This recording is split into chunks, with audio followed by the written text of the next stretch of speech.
everyone. I'm Michiko Hayashi from Emoto Peace Project in Tokyo, Japan. And today, I'm so happy to introduce Adam and Josh Bigelsen. And hello, thank you so much, Adam and Josh. Thank you so much for coming. So good to see you again. And let me introduce you to everyone. Adam and Josh Bigelsen are the sons of Dr. Harvey Bigelsen, who was a pioneer in the world of holistic medicine and author of the groundbreaking books, Holographic Blood and Doctors Are More Harmful Than Germs. Wow, yeah, actually, I agree with that, but and both brothers are international speakers, holistic wellness coaches, and educators for the Bigelsen Academy. So welcome, Adam and Josh. Thank you so much. Yeah, thanks for having us. So Adam, you have your father's book with you right there. I do, yes, the Holographic Blood book. This is his book that explains the work, where it comes from, how it works, more or less. This is a great book. It's written for anyone to be able to understand as well. So I can even understand. Yes, you can. Yes. Yeah, it's a great book. Simple. He always said, health is simple, people are complicated. So if you want to learn more about your health, start with that book, definitely. Right. You know, I was reading about your background, and it says, messages in the blood. This is really interesting because your physical issues could be related to your emotions. That's something that Dr. Emoto discovered over his long period of time of study with vibration, and by giving his consultation, and he said everything was vibration, and that our emotions are the ones that are creating the problems. And yes. So I understand that, but to me, something very important and something really beneficial for everyone is your lack of energy could be related to your teeth. Wow. And also, it said that your emotional imbalances could be the result of your body being physically out of alignment. Oh yes. Wow. And these are the things that Dr. Harvey Bigelsen was able to see by looking at holograms in the blood. Now you can talk about that. I mean, I'm sure that so many people want to know about this. Yes, definitely. Well, it's interesting because Dad did say quite a bit, and Josh said it, that health is simple, people are complicated. So what makes life complicated? Emotions are definitely a big deal to us. We are emotional beings. And Josh, I think at one point Josh said that Dad really said that 1,000% emotions are behind what sets us up for disease. Is that right, Josh? Yeah, it's emotions are 1,000% behind why we get sick in the first place. So they set us up for the injury. They set us up for the physical injury. You know, we talk about people who are, an accident waiting to happen. You know, yeah. So. Yeah. Josh, you were side by side with Dr. Bigelsen, your father, for more than 15 years? Yeah, on and off since probably 1990, but for the last 15 years before he passed, pretty much side by side. Wow. So he said health is so simple that even I could figure it out. Well. Yes. Good quotes by Dad. Yeah. Well, see, like through the study of water, Dr. Emoto discovered that our emotions, everything is vibration, but our emotions are really the vibration. And when we are in the negative vibrational state, like worried about something, complaining about something, angry, or not being happy, then that affects our physical body. I mean, not only physical body, because in the air there's water too. So, but how much emotions are affecting our reality. Right. And so we would always, the emotions become physically locked into your body. So you don't deal with the emotion directly, you deal with the physical part. So as we work on the body starts to open up and it starts to release the emotion on its own. So it's a very simplistic way of doing things, but it's a physical lockdown of the body. So we need to physically open up to release that emotion. Just talking about that emotion sometimes just brings the emotion to the surface. But if it's still a physical problem, if you don't fix the car, then it's going to hold on to that emotion forever. So that's why we always talk about the structure of the body so much, that as you open things up, then the body can heal physically and emotionally. Wow. Yeah. And it's definitely an interconnected experience. We talk about Rudolf Steiner's 4 bodies, the structural, the physical body, the energetic, the emotional, and the spiritual. And if there's an imbalance in any one of those, it affects all the other ones. Physical is obvious. If your car is out of alignment, you can put all the good gas you want on it or all the oil changes, but it's going to keep driving off center. Right. Energy is, we are energetic beings, definitely. If your energy is low, it's going to affect you physically, it's going to affect you emotionally. And spiritually, maybe you start to question a higher power. Emotions, we are emotional beings. Emotions are huge for us. And you have a bad breakup with a girlfriend, the energy gets low, and physically you start to feel weird. Yeah, then you question a higher power. But the emotional thing for us is such a big deal that, like they said, and Josh and Dad would say, that we think that you really set yourself up emotionally for different issues. We did a lecture with you, and you talk about how we have 60 to 80,000 emotional episodes a day, and most of them are negative, so we really need to practice joy. And if you're, wow, that was loud. Sorry about that, everybody. It's a joy, yes. Yeah, joy. But to practice joy, you know, and the thing is, when life gets interesting, which it always does, Dad and Josh would have people make a list of joy, homework, 10 things that bring you joy. Simple things. You can read a book, you can ride a bike, you can call a friend, you can listen to some music, play your guitar. For me, chocolate milkshakes bring me joy. Yeah. So I can have a chocolate milkshake. Yeah. But as you start to feed your vibration, then things around you start to change. And on the other end too, Dad talked about, he did a lot of work with cancer at one point, and he came to the conclusion that cancer was a mold. And mold requires a few things. One is low oxygenation, and another is a certain pH environment. So what is it that affects our pH? Most people think it's diet, and diet has a small effect on it, definitely. But more so is your attitude, your emotions.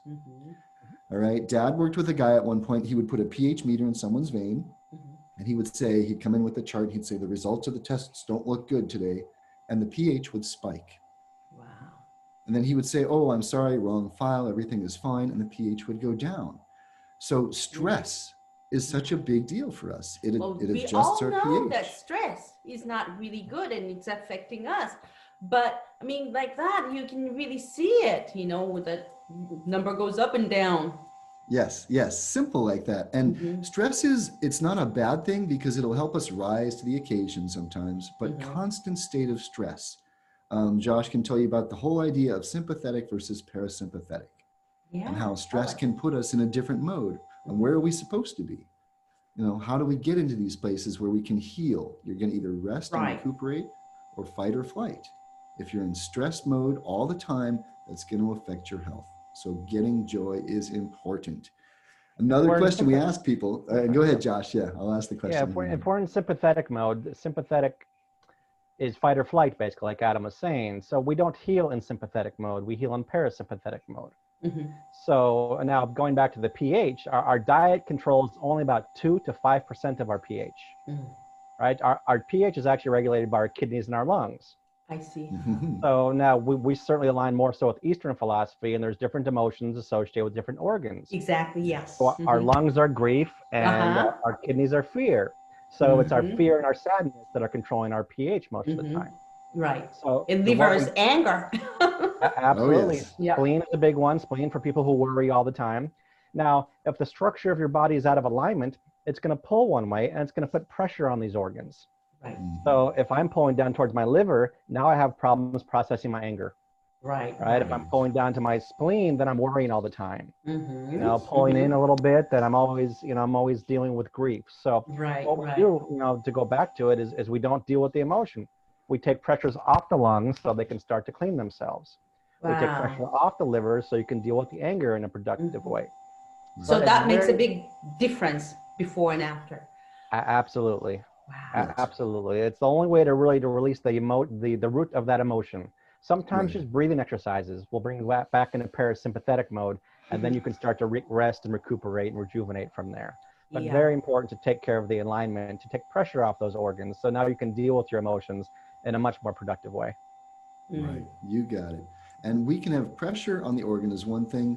The dental aspect where it affects the energy to different organs is another thing, and then just the emotion itself. So Dad and Josh would say that if we see an organ in the blood, an image of the organ is not the primary cause. It's typically the structure or the emotion related to the organ. So emotions are huge, huge, huge for our health.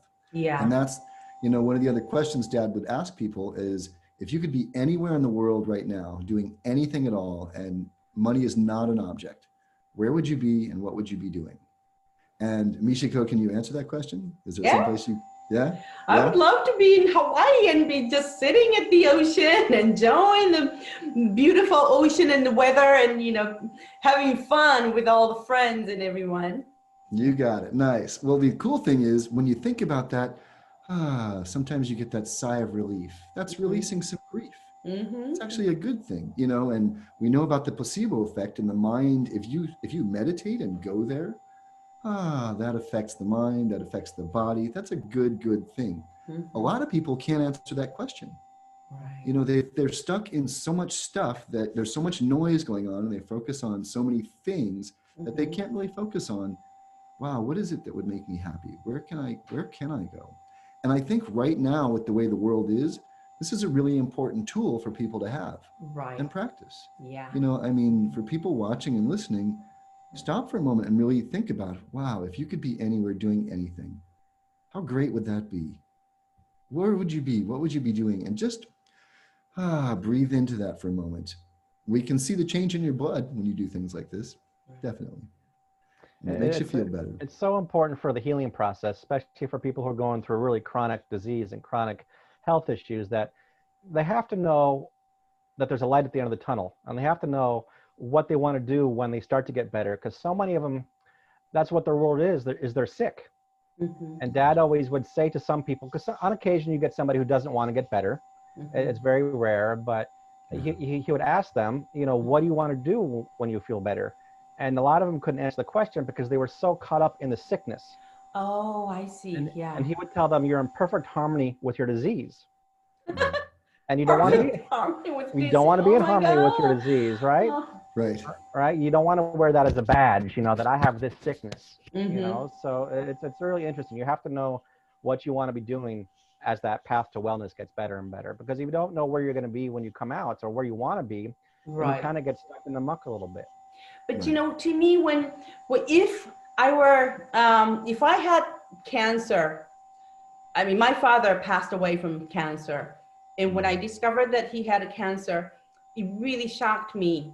And I told him that he would be able to heal himself.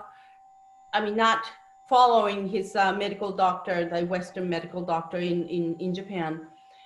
But he had to choose the decision how he wanted to heal himself, or if he wanted to go follow this way, or just go to this path, or what. Because my father was a Buddhist priest, so he wanted to go in a natural way. So that was the decision or choice he made. So I could not help him. And at that time, I discovered that I can't help. Oh, I can help, but only if he wants me to help. Right. So I cannot change other people, but I can help myself. And I think that's the same with everyone else. And but if I had cancer, what could I do to at the beginning? I know that everybody goes down, the emotions go down, deep sorrow and fear and all that. At that moment, what can they do to bring up their emotions? Is there any good advice? Well, first, ideally, you want to figure out why they got the cancer in the first place. And that's kind of where we came in. Because if they're just guessing about what caused the cancer, then they don't really know how to fix the cancer. Right. So first, you really identify why. And then everybody's path is a little bit different. But there's some things that are always complementary. You know, we used to use a lot of oxygen work, so they'd be in hyperbaric chambers and ozone, because cancer can't live in oxygen. But for stuff to do at home, you know, things like Qigong. I love Qigong. Tai Chi is another wonderful one. I strayed more towards Qigong because they had a lot of the sounds associated with different organs. So I could work on specific things each day, you know, and I believe Qigong is viewed as medicine in the East. So, you know, first really identify why you got it, and then that'll help you choose the path. But you have to realize that your attitude, which led to the disease, is part of the problem. Right. So you have to change your attitude, but you have more homework to do. There's a physical part of it. There was a big movement years ago to just, you change your attitude, your cancer will go away. And that's not generally the way it really works. There's still a physical component that you have to take care of. So make sure you're taking care of the body, you're supporting the body as you go through it, and then hopefully you change your attitude along the way. That's a good advice. I remember because Dr. Emoto always said that he also discovered, he had to discover the root cause of the problem that all the clients or patients had also while he was giving the consultation. And so we really have to discover why that happened, and then start to change our emotions, and because they are habit. Everybody has his own or her own habit of the emotions or thoughts, maybe. Right. Yeah. Definitely. And everyone's different, you know, and like you said with your dad, to be able to respect people in their journey. You know, I was an elementary school teacher, and I learned it was my job to teach those that come to me for guidance, not to teach everybody. I started to irritate everybody because I was trying to teach the whole world. You know, but it's, as we look at it, and Dad talked about it was a mold of sorts. Cancer was a natural process. It's something that should occur once you're in the ground. And some people are done before their body is done, and they're ready to go. So, you know, it follows, the body follows suit. And we do this a lot where grandma, she gets cancer, and we say, you can't leave us. You know, grandma's tired. How about we support her in some way, shape, or form, and don't add the extra stress and pressure. Don't leave. You have to be here. Right. That's right. Yeah. And it really is, like Josh said, it's about figuring out the cause. Dad noticed his lung cancer patients, there was heavy grief. And the liver cancer, there was anger. So to realize that, and then be able to really deal with it, you know, not hold on to that energy. And we do this as humans. We hold on to old relationships that don't serve us and old energies, and it's not always easy to let go. But that's the idea. You figure out what's going on with you, and then it's up to you. Do you want to do what you have to do to get to where you need to be? You know, if you don't believe you can get better, well, that's not going to help. Dad would say, people would come to him and say, fix me, doc. And he would say, oh, I don't fix anybody. Right. I support the body, and it does wonderful things, you know, but you've been a part of the problem. You need to be a part of the solution as well. That's true. That's true. And that's a real good medical doctor or a good doctor, because we can't really cure anyone, but we can give the advice. We can help, but Right. And as people, we can lead by example. You know, just talking about emotions in general, you can sit next to someone and feel the anger radiating off of them. You don't have to talk to that person. You can feel it. So on the other end, you can feel the joy. You know, I can see your smile through those masks, people. So, right? That's good. Yeah. So it's a big thing. And it's, you know, even with just children, a smile can brighten up a room and change so many things, you know. So it's an ironic thing that we're going through right now with masking our faces. I know. But people, you know, share the joy in some way, shape, or form. And don't be offended if someone wants to be angry at the moment. Right. Humans were allowed, and, you know, with the emotional experience, to be with the emotions, to not necessarily react out of emotion, not run away from our fears and our anxieties, and sit and breathe into them to think about what's triggering us right now. You know, I mean, honestly, thank God for emotions. It makes life interesting. Would be pretty boring otherwise, right? And it's different for everybody on how you process them. You know, so, you know, we'd have 50 cases of breast cancer, but they all took 50 different paths to get to where they were. You can't, there's no protocol. You got to work with the individual. You know, so, you know, Adam loves his milkshakes. It's really funny. It can change his mood. You know, as far as diet goes, everything in moderation. You know, and with me, I love birds. So Adam and I lived together for a while, and, you know, we got on each other's nerves a little bit. And when we start to argue, or if I get angry or irritated, he would sometimes just go, birds. And I would immediately just look out the window to see if there was birds. And immediately I knew what he was saying, and my attitude would start to shift a little bit. Yeah. So we kind of need those deflection points, and you really need to enjoy the little things more so than ever these days. Yeah, Wonderful. where are you putting your focus? You know, and we're really, these days we're bombarded by the negativity. So, oh my gosh, yes. yeah, you know, So, but there's beautiful things happening, so we can change the focus. Exactly. I think we're really being tested right now. Do you want to take, because every second is the choice that we're making. Do I want to choose the positive, and do I want to see the beautiful side or positive side of the world we are in? Because everybody is sharing the same situation and this whole world. And some people are really being like sad or being afraid of getting it or going anywhere. Sure. But some people are really happy, still enjoying what we have and sharing something we have and laughter and all that, and appreciating being able to see each other even this way and on Zoom and you know. So it depends on how you look at things, I think. Definitely, definitely. And at this point in time too, like even you say, practicing joy, redirecting our focus. What makes you happy? This is great. We can chat with people around the world, which is really nice. The weather's beautiful here, so we have that going on, which is nice. To be able to take your shoes off and at least walk outside for a little bit and feel the earth and breathe some fresh air is really good for us. You know, so we really do need to appreciate the little things in life. It's not always easy, especially during the time like this. But I really feel like there's a lot of systems that have been broken, and there's a big change happening right now. Yeah, and I do think that people realize now more than ever, there's nothing more valuable than your health. You know, and your Ferrari, your money, whatever, you know, it could be over tomorrow. You need to get some joy today, people. And it's good for your health. So do it now. You've earned it. You deserve it. And don't focus on everything that's super horrible. This too shall pass. So change is happening, and we'll come out on the other side. I mean, there's a lot of really interesting things going on right now. There's bridges being built. You know, you're starting to do the show, which is great. We got to have you on my show. I kind of shut that down a little bit, but the world is coming together now in a way, right? As much as we're being separated, we're not ready for that. So we're making things happen. Yeah. Wonderful. And I appreciate you doing what you're doing. Yay. Well, thank you. I appreciate you and Josh for what you are doing. And Josh, can you share with us what you're doing to help people right now? How can you reach you, and how can you help those people who would like to ask for the help? Right now, our goal is to educate and empower. So obviously, if people want to know about the science and the theories behind our work, the books are really good. We still do educational consultations.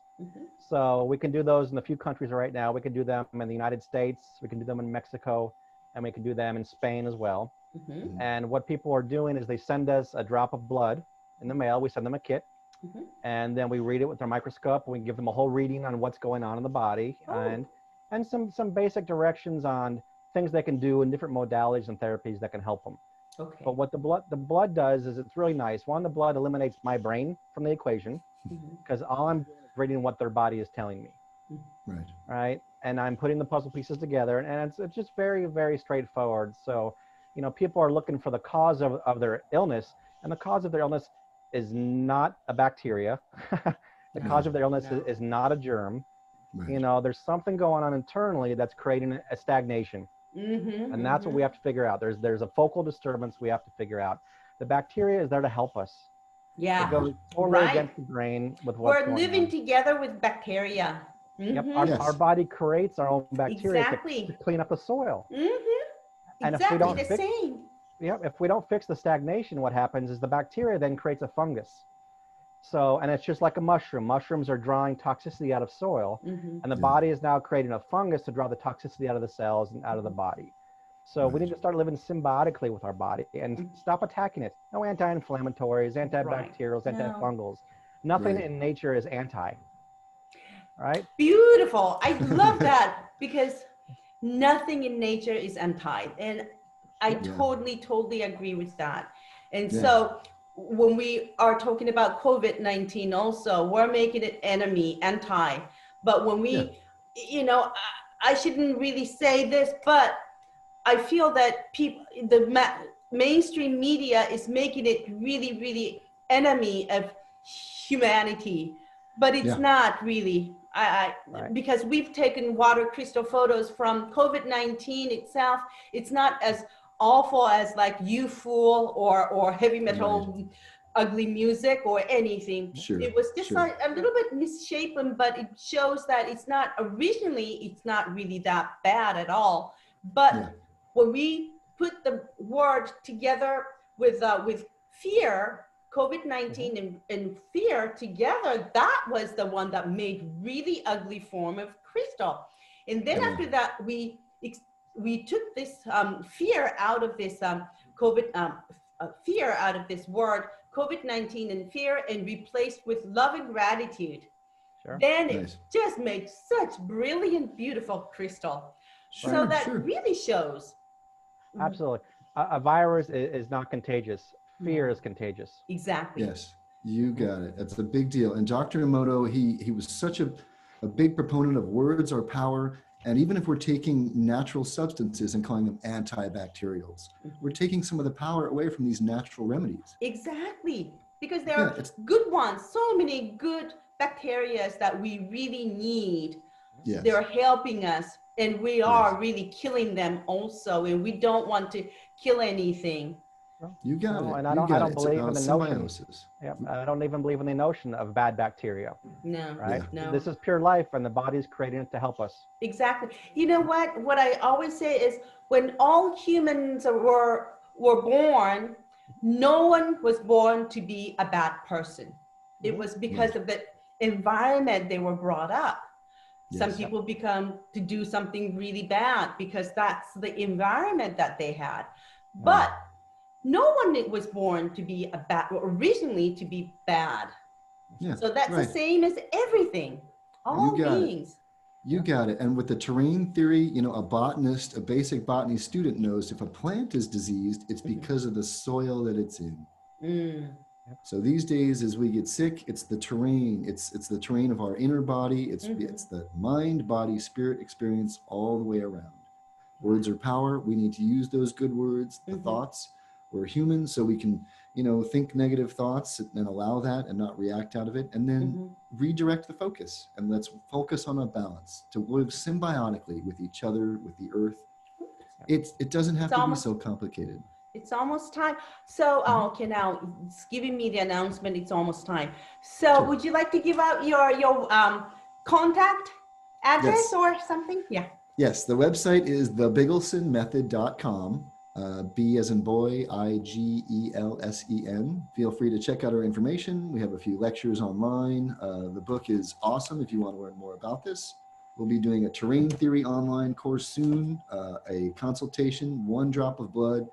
We'll tell you so much about your balance, imbalance, and give you a little direction too. So we're here for you if you need us. Thank you, Adam. And Joshua, would you like to finish wrap up this interview?